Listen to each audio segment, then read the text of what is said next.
Hi friend, বাবা বাজার থেকে বড় রুই মাছ এনেছিল, তো রুই মাছটা রান্না হয়ে গেছে। আর মাছের তেলগুলো দেখো কতটা, অনেকটাই তেল এনেছে। তো আলু আর বেগুন দিয়ে মাছের তেলটা সুন্দর করে রান্না করব। তো এদিকে দেখো আলু কিন্তু আমি কেটে নিয়েছি আর সঙ্গে বেগুন। তো এখন পেঁয়াজটা কাটলেই আমার মানে কাটাকুটি আর কি কমপ্লিট। তো এগুলো কেটে নিয়ে আমি মাছের তেলটা রান্না করব। দিদিভাইয়ের সঙ্গে থাকো কিভাবে মাছের তেলটা আলু আর বেগুন দিয়ে রান্না করি, আর খেতে কিন্তু সেই টেস্ট। তো পুরো ভিডিওটা অবশ্যই দেখতে হবে, পুরো ভিডিওটা না দেখলে কিন্তু মিস করবে। তো দেখতে থাকো।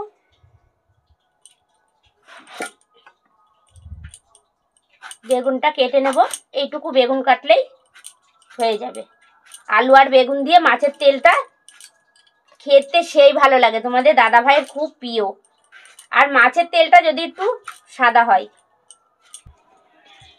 তো দেখো আলু আর বেগুন কাটা রেডি, সঙ্গে কাঁচা লঙ্কা একসঙ্গে দেখো আমি চিড়ে দিয়েছি, মানে একসঙ্গেই করব। আর এদিকে দেখো শুকনো লঙ্কা কালি জিরে এই যে দুখণ্ড করে নিয়েছি শুকনো লঙ্কা, আর গোটা কালি জিরে তেলের পর দিয়ে দেবো। তো তেলটা ভালোভাবে গরম হয়ে গেছে মাছের তেলটা ভাজার জন্য এইভাবে। আর অবশ্যই কিন্তু কালি জিরে আর গোটা শুকনো লঙ্কা দুখণ্ড করে তেলের পর দিয়ে দেবে, তাহলে খেতে কিন্তু সেই টেস্টিটা হয়, কালি জিরেতে টেস্টি আনে। তো কালি জিরে আর শুকনো লঙ্কাটা ভালো করে আমি ভেজে নেব। নিয়ে এদিকে দেখো পেঁয়াজটা কুচিয়ে রেখেছি, এবার পেঁয়াজটা আমি দিয়ে দেবো পেঁয়াজ কুচি। তো দেখো ভালোভাবে শুকনো লঙ্কা আর আমার গোটা জিরে ভাজা হয়ে কালি জিরে ভাজা হয়ে গেছে। এবার এই যে পেঁয়াজটা দিয়ে দিলাম। পেঁয়াজটা কিন্তু এই যে হালকা নাড়াচাড়া করেই কেটে রাখা বেগুন আর আলু আমি এবার কড়ার মধ্যে দিয়ে দেবো। তেলের মধ্যে দিয়ে দিলাম কেটে রাখা আলু আর এই যে বেগুন দিয়ে একসঙ্গে সুন্দর করে আমি এবার ভালো করে ভেজে নেব। তো এইভাবে মাছের তেল রান্না করলে খেতে কিন্তু সেই টেস্ট। আর তোমাদের দাদা ভাইয়ের প্রিয় মাছের তেল, দাদা ভাইয়ের কেন বৌদি ভাইয়েরও প্রিয়, আমিও মাছের তেল খেতে সেই পছন্দ করি ভালো।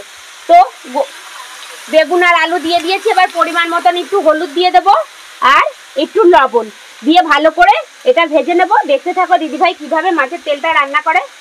এইভাবে বাড়িতে একদিন খেয়ে দেখতে পারো, ট্রাই করে দেখতে পারো, বলবো অবশ্যই খেতে সেই টেস্ট। তো এবার লবণ হলুদ দিয়ে এবার ভালো করে আলু বেগুন আমি ভেজে নেব একসঙ্গে, দেখতে থাকো। তো এবার এই যে পটকাগুলো কিন্তু আমি কেটে নেব, তা না হলে পটপট পটপট করে ফুটবে। মাছের তেলটা একটু এই যে কেটে ছোট ছোট করে নেব, তাহলে আমার ভাজতেও সুবিধা হবে আর ফুটবে না আর কি। কড়ার মধ্যে মাছের তেলটা দিলে ফুটবে তো বটে, একটু কেটে নিলে কমটা ফুটবে আর কি।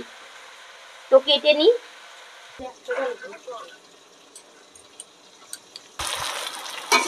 তো এই যে আলু আর বেগুন কিন্তু দেখো লাল হয়েই গেছে। এবার আমি ভালো করে এইদিকে একটু ছড়িয়ে দেব, ছড়িয়ে এই যে লবণ হলুদ মাখিয়ে রেখেছি মাছের তেলটা এবার আমি পাশে দিয়ে দেব। আমি কিন্তু আজকে এইভাবেই করছি। এই যে এবার লবণ হলুদ মাখিয়ে রেখেছি মাছের তেলটা, এবার মাছের তেলটা দিয়ে দেবো। এই যে দিয়ে আস্তে আস্তে আস্তে আস্তে ভালো করে নেড়ে নেড়ে ঢেকে ঢেকে আমি তেলটা আর বেগুন আলু দিয়ে ভালো করে কষিয়ে নেব। দেখবে এইভাবে রান্না করে দেখবে খেতে কিন্তু সেই টেস্ট।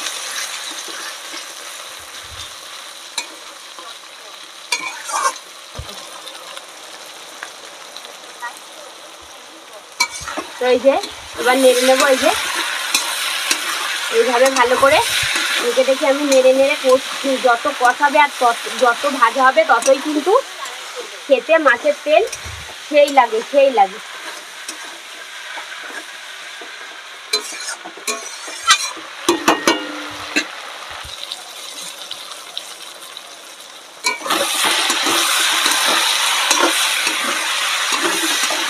এই যে এইভাবে ভালো করে আমি ভাজা ভাজা করে একদম পুরো যতক্ষণ মাছের তেলটা ভালো করে কষানো হচ্ছে না, আর যত আলু দিয়ে বেগুন দিয়ে এরকম করে একসঙ্গে কষিয়ে নেবে ততই কিন্তু খেতে সেই টেস্ট। তো আমার প্রায় এইভাবে কষানো হয়ে গেছে। তো দেখো গা দিয়ে কিন্তু এই যে তেল বেরোচ্ছে, মানে আমার এই রেসিপিটা পুরো হয়ে গেছে। আর একটু ভালো করে নাড়াচাড়া করে আমি নামিয়ে ফেলবো। আর একটু ভালো করে নাড়াচাড়া করে নামিয়ে ফেলবো। তো ফ্রেন্ড আমার এই ওর বাবা ছ্যাঁকা লাগলো। তো আমার এই ভিডিওটা কেমন লাগলো অবশ্যই একটা কমেন্ট করবে, আর যদি ভালো লাগে তো একটা লাইক করে দিও। টাটা।